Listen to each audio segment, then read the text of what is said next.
Today's the day I'm going to start with all the work for remodeling the fish tank. A couple of the videos in this playlist have already shown what we're doing. So I've got my sump that you see right over here that I picked up. It's from Triggerfish. It's an Emerald 26, and it should fit just perfectly underneath the cabinet to replace those two canisters.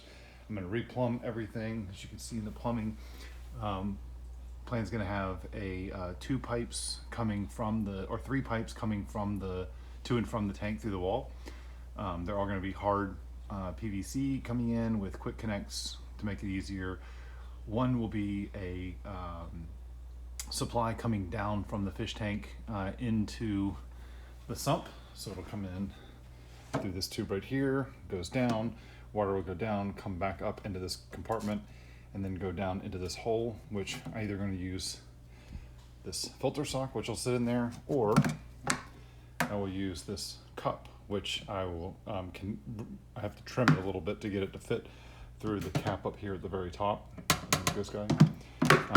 But what that'll do is then I'll have all my biomedia over here, and then this will be an empty refugium for now, but later on I might add some stuff, place for like carbon, activated carbon stuff, and then this will be the reservoir where I'll pump stuff up, and I'll use this compartment here also to make sure that the water is nice and heated and stuff, maybe aerated and everything right there as well. Then I'll have one return pipe coming from the sump and the pump that's in the sump back to the tank, but I'm also going to have a freshwater supply, which is this line right here, that'll be joined to it as well, so that I can pump fresh water directly into the tank, or I can pump it pump it into the sump, add it to the sump if I wanted to do that. And then I'll have a second pipe that'll be coming in from the tank, which will be my emergency overflow. So if the sump somehow backs up, or the pipe backs up, or it's not keeping up, something's not keeping up, if the water level starts to get too high by mistake, the thing that I'm using, the overflow box that I'm using has an emergency dump, and so it'll just dump straight down the drain. But I'm going to replumb the entire drain over there too, to try and move that P-trap back a little bit, and then also add a second P-trap for the emergency dump as well.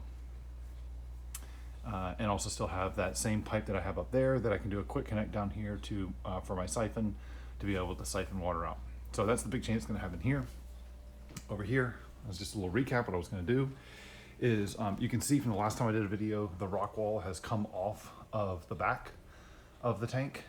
It's now gone. You can still see the residue in the back from the silicone that was there. So, and part of that's from a black background. That's like a vinyl background that you can even see the label of it down. See if you can see it through there. Yeah, you can kind of see it right through there, through that rock.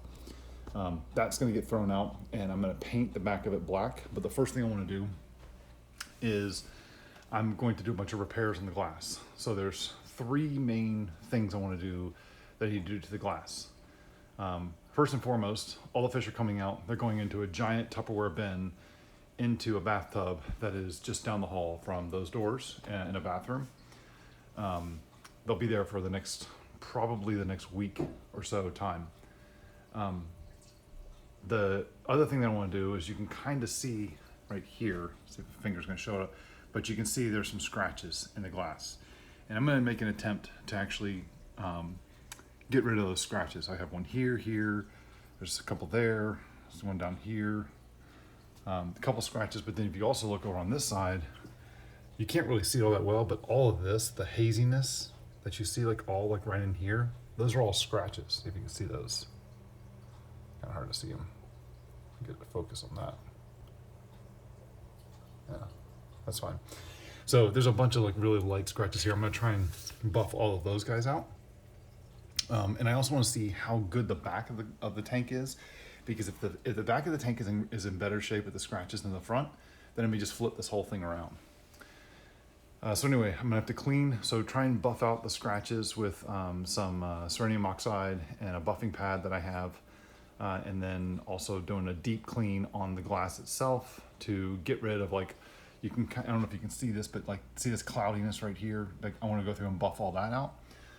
That's gonna be a pretty messy thing. A little concerned about about keeping the mess down, but I can't take this glass out and outside because this thing is almost 300 pounds I don't want to get a bunch of people over here to move this outside, just down the stairs, and then do my work outside, and then only to bring it right back up like a couple days later and have to lift 300 pounds back up here. So I'm gonna try and do everything in the office.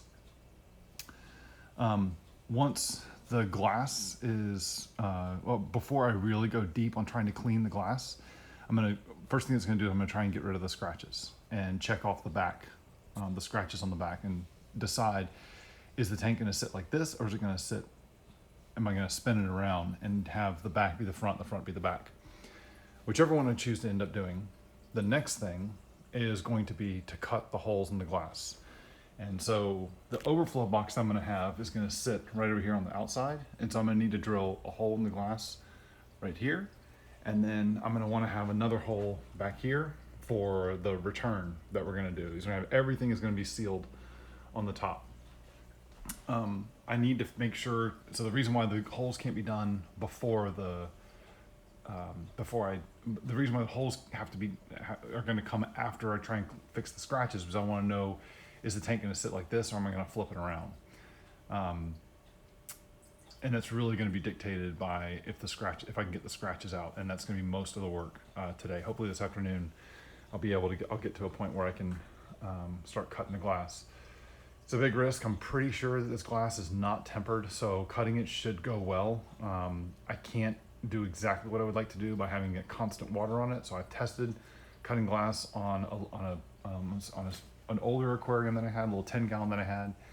Screwed up the first time, cracked one side. The other 2 times I did it worked just fine. So the goal is, don't crack the glass. If I crack the glass, I need a whole new aquarium, and then I don't have to go through all the extra cleaning and all that extra work, because I'll just get somebody else to, when I order it, I'll get that other person to go through and let them cut it up. But in one sense, it's going to be kind of nice, because I'll get a thinner tank that is longer. So I'll be able to fill up the space over there and the space over here, and I'll be able to have the overflow box maybe on the back of it instead of on the front.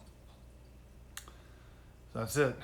I'll check in again when this thing is done, when I've got all the fish out and start working on the cleaning.